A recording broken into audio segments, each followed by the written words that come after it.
이게 결국엔 미국 정부가 그렇게 만들어 버린 거죠. 그러면 방법은 한국산 배터리 쓸 수밖에 없어요.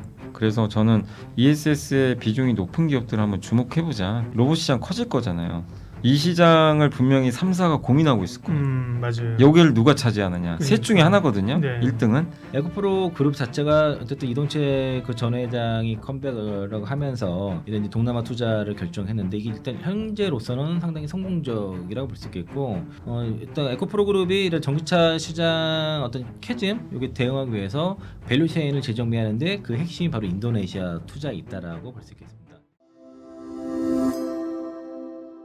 결국은 ESS 쪽에 이제 집중을 좀 하려는 움직임 보이고 특히 북미 쪽에서 그런 이제 라인 변화를 통해서 하려고 하고요. 대표적으로 LG 엔솔이죠. 네. 이제 전기차 시장 쪽은 9월 말에 이제 그 전기차 세액 공제가 이제 끝나기 때문에 이제 아마도 이제 그 상당한 뭐 좀 판매 부진에 갈 가능성이 높은 반면에 그 ESS 쪽은 북미 쪽에서는 뭐 엔솔에서는 내년도에 성장만 60% 정도의 성장을 예상하니까 여기 이제 핵심적으로 기존의 생산 그 거점을 이제 EV 라인을 좀 ESS를 바꾸는 작업을 하고 있으면서 그러면서 이제 있는 자산을 최대한 활용하는 이제 전략을 쓰고 있는데 첫 번째로 엔솔이 했던 게 지난 5월달에 그 GM과의 세 번째 합작법인인 그 얼텀 셀즈 3기를 인수를 했죠.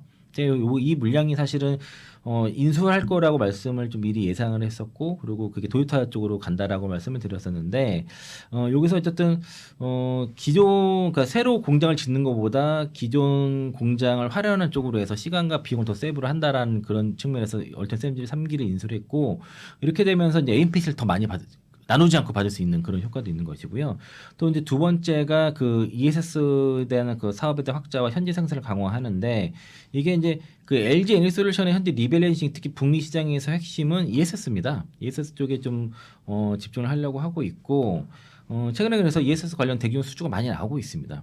이제 그 포란드 국영 전력공사 그 PG와도 하고 있고 최근에 이제 그 델타 일렉트로닉스와 뭐 5년간 그 4기가와트 시도했었고 테슬라와도 6조 규모의 ESS 계획도 체결한 것처럼 지금 유럽이랑 그 미국을 주로 이제 생산 기지로 유럽에서도 그 ESS 배터리를 생산하니까 여기서 이제 현지 생산 체계로 그 하면서 이제 현지에서 대규모 수주가 좀 나오고 있고 그리고 미시간 공장을 원래는 그 미시간 공장이 아닌 신규 공장에서 ESS 배터리 생산을 하려고 했다가 이거를 미시간 홀랜드 공장을 라인 전환해서 생산하면서 1년 빠르게 양산이 된 겁니다. 그러면서 이제 2분기에 어니 서프라이즈가 났던 것이고요. 왜냐면은 ESS 배터리도 AMPC를 받을 수 있기 때문에 훨씬 더 마진이 높으면서 AMPC를 받을 수 있는 그런 구조고요.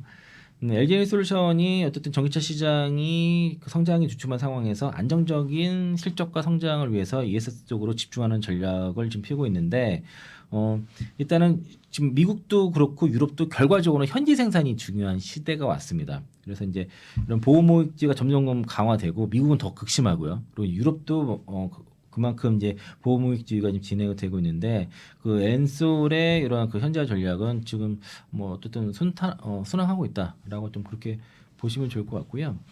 그리고 이게 좀 엔솔한테는 좋은 소식 하나 있었던 게 최근에 그 베트남 쪽에 그 자동차 제조사인 킹로 모터스와 그 전기 버스용 배터리 셀 공급을 한다는 소식이 있었습니다. 이게 이제 그 파트너십 형태로 해가지고 그 동남아 만약에 이게 잘 된다고 했을 때는 아마 동남아 전기 시장을 상당히 그 선점할 수 있는 그런 기회가 될 것 같고요. 일단 제공하는 거는 원통형 배터리로 들어갔을 것 같아요. 2170으로 아마 들어갈 것 같고 킹로 모터스 같은 경우가 엔솔부터 배터리 셀 받은 다음에 이걸 이제 그 산업단지에서 배터리 팩을 제조하고 조립 공장도 이제 만들 예정인데 그래서 상당한 뭐 한 6,300만 달러 정도 투자를 할 예정이고요. 대략 26년도에 이제 전체 자동화율을 90% 목표로 해서 26년도에 가동한다고 하고 그리고 이제 그 킹로 모터스 자체가 26년 2분기까지 부품 국산화율 80% 이상 달성하겠다고 해서 메이드 인 베트남 전기차를 만들겠다, 전기 버스를 만들겠다 하는 겁니다. 이제 이게 배터리를 엔솔 걸 사용하면서 메이드 인 베트남 전기 버스를 만들었을 때는 이건 동남아 진출을 나갈 가능성이 상당히 높아지는 거죠. 그걸 바탕으로 해서 싼 인건비를 차량 만들면서 배터리는 엔솔 걸 썼다 했을 때는 그래서 이제 베트남은 2040년까지 주요 그 도시 버스의 50% 이상을 전기차로 전환할 계획입니다. 그리고 여기에 따라서 동남아 전기 펀드 시장이 연평균 25% 성장할 것으로 기대가 되니까 전망을 하고 있기 때문에 특히 이제 동남아뿐만 그 베트남뿐만 아니라 동남아 국가들이 최근에 워낙 대기업이 심하다 보니까 어떤 대중교통에 대한 전동화를 지금 국가 전략으로 좀 추진하고 있어서 그 일환의 그 동남아 시장의 성장에 대한 수혜를 그동안은 사실 중국 업체들이 다 독과점을 하고 있었는데 이제 엔솔이 그런 혜택을 입을 수 있을 것 같고요. 단순하게 이제 이게 수출의 수준의 협력이 아니라서 그러니까 현지 생산하고 현지 조립 체계 구축하는 현지 전략이라는 거죠. 이 또한. 그래서 이제 중국 업체들이 강했던 거는 가격 경쟁력인데 현지 생산을 통해서 가격 경쟁을 대응을 하고 또 그런 국가들은 결국은 탈중국을 또 할 수 있지 않습니까? 그런 여러 가지 전략인 거고요. 또 이제 엔솔은 워낙 이제 뭐 테슬라, GM, 뭐 현대차 등 해서 이런 그 품질 신뢰도가 입증이 됐기 때문에 이걸 우리가 정말 이러한 품질을 갖고 있다라는 게 어필이 돼서 이게 협력이 됐다라고 하고 있고요. 그러면 그렇게 되면 이제 지역에서 생산하고 하니까 지역 경제도 도움이 되고 그리고 킹링 모터스가 배터리 현지 브랜드 기반으로 해서 동남아 시장으로 수출을 확대할 계획이거든요. 그러면은 당연히 이제 엔솔에 대한 네. 배터리 수요가 증가할 수밖에 없는 것이고 그리고 이게 이제 그렇게 되면 이제 어쨌든 그 중국이 많이 장악하는 동남아 시장에서도 엔솔이 침투율을 점유율을 올릴 수 있는 그런 교두보 될 가능성이 있다. 라고 이렇게 보시면 좋을 것 같습니다. 에코프로 그룹 자체가 어쨌든 이동채 그 전 회장이 컴백을 하면서 이런 이제 동남아 투자를 결정했는데 이게 일단 현재로서는 상당히 성공적이라고 볼 수 있겠고 일단 에코프로 그룹이 이런 전기차 시장 어떤 캐즘 여기 대응하기 위해서 밸류체인을 재정비하는데 그 핵심이 바로 인도네시아 투자에 있다라고 볼 수 있겠습니다. 일단 원가 절감을 목표로 해서 시작을 했는데 원재료부터 신규 중소까지 다 해외 투자를 확대하는 게 특히 인도네시아에 집중을 하고 있는 거고요. 네. 올해 상반기에 어쨌든 에코프로가 흑자 기조가 달성이 되면서 일단 인도네시아 투자 그 니켈 제련소 투자가 상당히 잘 됐다라고 그렇게 지금 평가가 받고 있고 그 인도네시아 여러 니켈 제련소에 투자를 하고 있습니다. 그 QMB 제련소랑 그린 에코 니켈, 메이밍, 그 ESG 제련소 요게 지금 네 군데의 지분을 확보를 했고 현재 이 네 개의 프로젝트를 통해서 연 3만 톤 규모의 니켈 물량을 그 니켈 MHP 물량을 확보한 상태고요. 어쨌든 이게 그 에코프로가 어떤 트레이딩 사업을 하고 있거든요. 이걸 통해서 거기서 이제 투자 수익을 좀 내고 있는 상황이고 올해 상반기까지 인도네시아 투자로 인한 그 이익은 565억 에코프로 기준입니다. 그리고 이제 에코프로가 올해부터 2030년까지 연평균 1,800억의 투자 이익을 기대를 한다라고 이제 그 이번 컨퍼런스 콜에서 밝혀서 그 에코프로 그룹은 뭐 이 인도네시아 투자가 계속 이런 식으로 간다고 했을 때는 뭐 주가의 하방을 잡아주는 요인은 되지 않을까라고 생각이 들고요. 지주사 에코프로뿐만 아니라 양극재라든가 양극재 생산하는 에코프로 BM, 전구체를 생산하는 에코프로 머티리얼즈 같은 경우도 인도네시아에 투자를 해서 여기에 대한 그 투자 이익을 얻고 있고 원가 경쟁력을 일단 높일 수 있다는 게 핵심입니다. 그러니까 에코프로 BM도 2분기 서프라이즈 났던 거는 그 인도네시아 투자 이익, 인도네시아 니켈 재련 그 투자 이익에서도 있었지만은 이건 이제 2분기까지는 3분기까지 2회성 이익이 될 것이고 니켈 원료 그러니까 니켈이라든가 전구체, 양극재로 일어나는 통합 밸류체인을 앞으로 이제 구축을 할 계획입니다. 에코프로 비행 기준으로는. 그래서 이제 인도네시아의 양극재 통합 공정 시설 투자를 지금 이제 검토 중에 있고 그리고 국내 사업장 대비 원가 20% 이상 경쟁력을 확보하는 걸 목표라고 했는데 원래는 반값 양극재였었어요 목표가. 근데 그게 30% 원가 경쟁을 추하려 하는 거여서 한 20% 이상 정도로 지금 좀 낮아지긴 했지만 그래도 원가 경쟁력이 20% 이상이면 상당히 높은 거라고 볼 수 있겠고요. 에코프로 머티리얼즈는 올해 하반기에 그린 에코 니켈 지분 28%를 확보해서 연결 실적으로 반영할 예정입니다.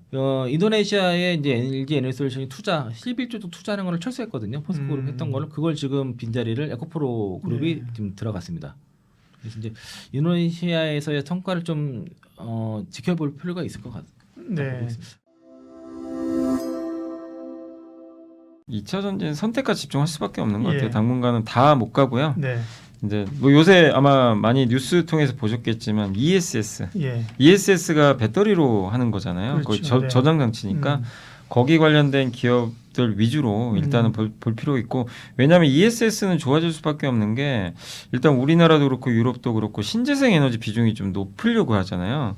근데 뭐 24시간 전기 생산 불가능하잖아요. 신재생 에너지는. 그래서 이거 저장해야 되는 네. ESS가 반드시 필요하고 또 한 가지가 이제 미국에서 가장 대표 기업이 그 테슬라가 ESS 사업을 직접 하고 있죠. 그렇죠. 예. 근데 이 배터리를 거기 들어가는 배터리를 당연히 이거는 중국 거 쓸 수밖에 없어요.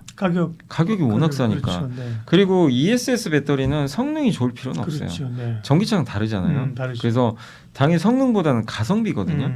근데 그거는 우리가 밀릴 수밖에 없어요. 그렇죠. LFP를 우리는 안 하니까. 그러니까. 그래서 보통 테슬라도 CATL 거 썼거든요. 근데 이번에 놀랬던 게 LG엔솔한테 테슬라가 6조 원짜리 LFP 배터리 공급 계약을 맺어버립니다. 중국산 배터리를 쓰기 시작하잖아요. 미국에서 이제 ESS는 프로젝트 단위로 하잖아요. 네. 발전소 짓고 이럴 예. 때. 그걸 하는 업체가 만약에 중국산 ESS 배터리 비중이 높잖아요. 그럼 보조금을 안 줍니다. 왜냐하면 이제 이런 ESS 만들 때마다 뭘 주냐면 미국 정부가 그게 바이든이 했던 건데 트럼프도 유지돼요. 만들면 보조금 줘요. 그래서 LG엔솔도 배터리 만들 때마다 미국에 보조금 받잖아요. 네네. 근데 한마디로 ABC. 그런 배터리를 네. 중국이 만드는 걸 갖다 쓰잖아요. 네. 보조금 안 줍니다. 음. 그래서 관세 때문에 가격은 비슷해져서 그래도 뭐 중국산 쓰는 게 좀 더 싼 거 아니냐 이럴 수 있지만 보조금을 못 받는다면 미국 기업들이 굳이 중국산 쓰겠습니까? 만들 때마다 보조금 받을 수 있는 거를 중국산 쓰면 못 받아요. 그럼 당연히 ESS 배터리를 한국산 채택할 수밖에 없는 거죠. 그래서 이제 테슬라가 이렇게 선택을 한 거고 얼마 전에 SK온도 아직 이쪽 LFP까지 안 했잖아요. ESS 배터리 LFP 쪽 관련해 가지고 그러게요. 그 미국 수주 기업과 얘기 이번에 있었죠. 수주 하나 따냈어요. 또 그러니까 이게 결국엔 미국 정부가 그렇게 만들어 버린 거죠. 그러면 방법은 한국산 배터리 쓸 수밖에 없어요. 그러니까 이건 미국이 도와주는 거죠. 어떻게 보면. 맞아요. 예. 그렇기 때문에 이게 열려버린 거예요. 그래서 저는 ESS 쪽으로 여러분들이 한번 이제 배터리 쪽은 힘들지만 전기차는 아직은 어쩔 수 없죠. 근데 ESS의 비중이 높은 기업들 한번 주목해보자. 그 말씀을 드리고 싶고 그래서 이 우리나라에서 이제 ESS 배터리 밸류체인 중에 가장 요새 이슈가 됐던 게 그 LNF죠. 배터리를 바라보는 시각은 네. 얘는 2년 전에는 너무 좋았지만 지금은 다 대부분 안 좋게 보잖아요. 전기차가 안 되니까. 근데 이런 상황에서 안 좋은 걸 모르는 사람이 누가 있습니까? 그러니까 이미 주가는 다 빠져 있는데 네. 그럼 여기서 뭘 찾아야 되냐면 조금이라도 좋아질 걸 찾아야 돼요. 그렇죠. 네. 그러면 아예 없으면 안 가는 건데 예. ESS가 붙고 안 붙고는 당연히 다른 거거든요. 그러니까 이게 붙는 순간 주가 오르는 건 당연한 거고요. 다만 이게 게임 체인저는 아니라는 그렇죠. 거예요. 네. 당연히 전기차가 게임 체인저지. 그렇죠. 근데 이게 붙음으로 인해서 전기차에 대한 일정 부분 주가 랠리가 나올 수 있기 때문에 배터리 쪽에 대한 그걸 보자는 거고 특히 왜 미국이 중요하냐면은 미국은 전기차 시장이 작아요.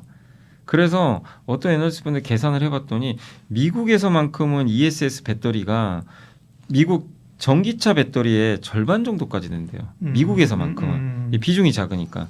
그래서 ESS를 무시해서는 안 된다라는 시각도 있습니다. 그래서 저는 네. 이런 상황에서 ESS가 붙는 건 당연히 좋은 거거든요. 그렇죠. 안 볼 이유 그래서 없죠. 네. 그걸 굳이 폄하할 이유가 예, 전혀 없다. 그렇죠. 좋게 봐야죠, 당연히. 네. 그래서 이제 양극재 기업 중에 유일하게 LNF만 지금 하고 있고 얼마 전에 그래서 이거 하려고 좀 LNF가 BW 신주인수 건물사채 네. 발행했잖아요. 그래서 그게 좀 이슈가 됐었는데 그래서 LFP 쪽에 좀 관련된 기업들 좀 보시면 좋을 것 같고 그다음 우리나라에서 LFP 배터리 지금 하는 회사가 준비된 회사가 LG엔솔과 삼성 SDI도 그렇죠. 예. 이미 하고 있고 LG엔솔은 벌써 양산 들어간 걸로 네. 알려져 있고 그다음에 이제 오늘 하는 얘기는 ESS니까 ESS 이쪽 관련된 부품사들도 있을 거 아니에요. 그래서 거기 관련된 게 LG 쪽에 들어가는 회사가 신성 ST 냉각 부품이라고 하더라고요. 그리고 한중 NCS는 삼성 네. 이렇게 좀 나눠져 있어요.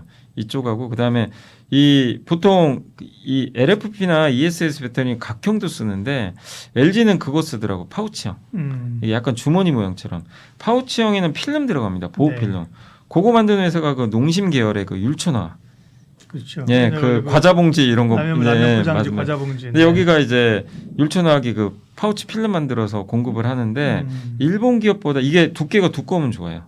아, 그래요? 두께 두꺼워서 이건 또 두께가 두꺼워야 얇아야 돼. 좋은 게 아니라. 왜냐하면 그 보호를 해줘야 되기 때문에. 예. 근데 이거 두껍게 만드는 게 엄청 어렵대요. 오. 그래서 일본 기업보다 율촌화하기 더 잘 만들어요. 그래서 LG가 아마 채택한 걸로 알고 있는데, 그래서 요런 이제 ESS 배터리 밸류 체인으로 좀 약간 압축하는 것도 당분간은 전기차 좀 어렵기 때문에. 그렇죠. 그러니까 배터리를 저는 이제 나쁘게 왜 봅니까 여기서? 볼 필요는 없어요. 나쁘게 볼 이미 다 안 좋은 건 다 노출됐는데 좋은 걸 찾자는 좋은 걸 거예요. 찾아야 예, 된다. 그게 이제 ESS니까 좀 그 안에 들어간 걸 찾아서 하셔야지 전기차에 너무 집중된 거는 좀 시간은 필요하다. 이렇게 좀 나눠서 생각하면 좋을 것 같습니다. 예전에 예. CATL 뜨기 전에 예. 삼성에 있을 때 ESS 배터리 세계 1위였어요. 아 그래요? 원래는. 근데 기억하시 기억하실지 모르지만 예. 이게 우리나라에서 ESS 화재 사고 난 적이 있어요. 있었죠. 네. 그때 꺾여버렸어요. 그때 우리나라에서 이거 사고 나니까 예. 정부 정책적으로도 지원을 안 해주고 음. 그 삼성 입장에서 부담스럽죠. 음. 그러니까 이제 이런 화재 사고 나면서 전기차에 집중해 버린 거예요. 음. 그 사이에 CATL이 치고 들어가서 세계 1등 해버렸어요. 그래서 우리 ESS 배터리가 사실 몰락해 버렸죠. 이게 안타까운 일이었죠, 사실은. 근데 이제 삼성 SDI 원래 예전부터 했기 때문에 다시 추스르고 좀 하는 거니까 원래 잘하던 거예요, 되게. 그래서 크게 문제될 건 없었던 거죠. 이제 미국 시장에서만큼 이제 중국은 빼고요. 미국에서 이제 하나 더 남은 시장은 로봇 시장이에요. 중국 배터리는 당연히 안 쓸 겁니다. 네네. 미국 로봇에 중국 배터리 안 씁니다. 예, 예. 제가 봤을 때. 예. 그러면 당연히 한국산 배터리밖에 없어요. 로봇 시장 커질 거잖아요.